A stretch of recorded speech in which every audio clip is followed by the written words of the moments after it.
समय था 1911 का, जब दुनिया में काफी सुकून और शांति थी। लोग अपना जीवन खुशी से व्यतीत कर रहे थे।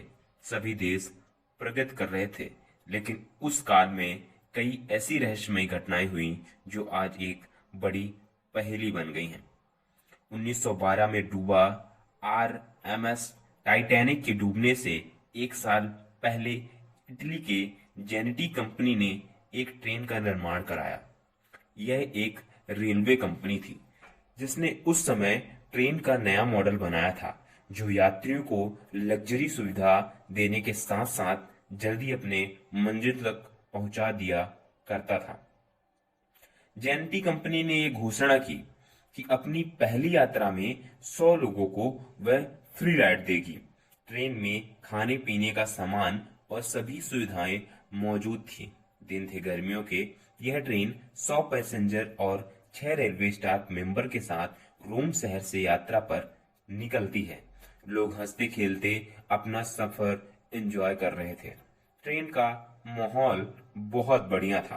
ट्रेन को लैम्बर्ट टनल से भी गुजरना था, जिसके लिए लोग काफी उत्साहित थे क्योंकि वह टनल उस समय में बनाया गया सबसे बड़ा टनल था, जिसकी लंबाई लगभग आधा मील थी।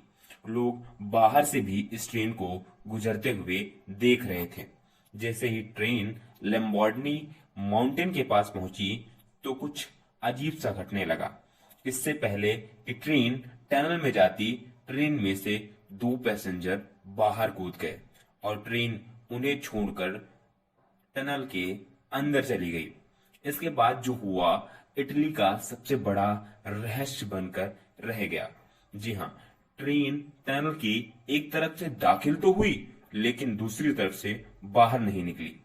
बाहर खड़े लोग और रेलवे स्टाफ हैरान हुए क्योंकि ट्रेन कैसे बाहर नहीं निकली। जब ट्रेन की सहायता के लिए रेलवे द्वारा ट्रेन के अंदर देखा गया तो अंदर कोई ट्रेन थी ही नहीं।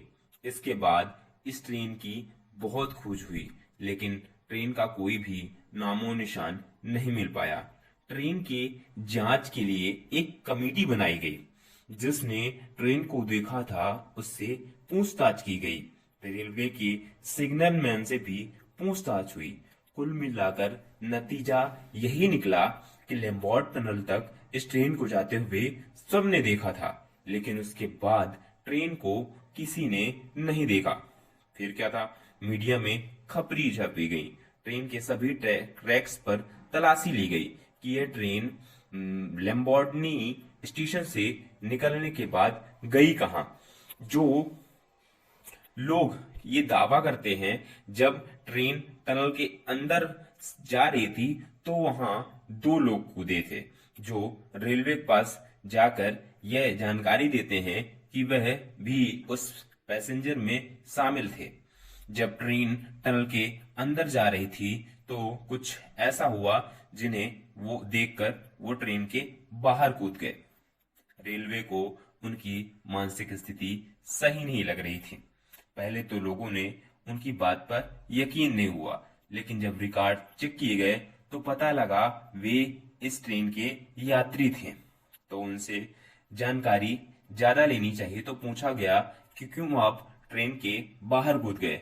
तो उन्होंने बताया कि जब जैसे ही ट्रेन टनल के अंदर जा रही थी तो चारों तरफ धुआं धुआं सा हो गया, जिससे हमें ट्रेन में कुछ गड़बड़ सा महसूस हुआ, जिसके बाद हम ट्रेन के बाहर कूद गए। फिर एक मेक्सिको के एक डॉक्टर ने दावा किया कि इस एक्सीडेंट के कुछ दिन बाद क्लिनिक पर 104 लोग आए थे जिनकी मानसिक स्थिति खराब थी। सबके सब अजीब बर्ताव कर रहे थे। सबने अपने अस्तित्व के बारे में ठीक से नहीं बता पा रहे थे। उन लोगों ने किसी ट्रेन का जिक्र किया, लेकिन उनकी मानसिक स्थिति को देखकर उन्हें सीरियस नहीं ले गया। कुछ दिन बाद 104 लोग फिर से गायब हो गए और इनका सुराग कभी नहीं मिला। रहस्य उलझता ही जा रहा था। फिर अचानक जेनेटी कंपनी के इस मॉडल को अलग अलग शहरों में देखने के दावे किए गए। कभी रोम, कभी मैक्सिको, तो कभी रसिया, तो कभी जर्मनी में। एक बात तो ठीक थी, लेकिन 1911 के करीब 71 साल पहले 1840 में जेनेटी कंपनी ने इस ट्रेन को मैक्सिको शहर में देखने का दावा किया गया, लेकिन उस ट्रेन का आज तक पता नहीं लगा पाया गया।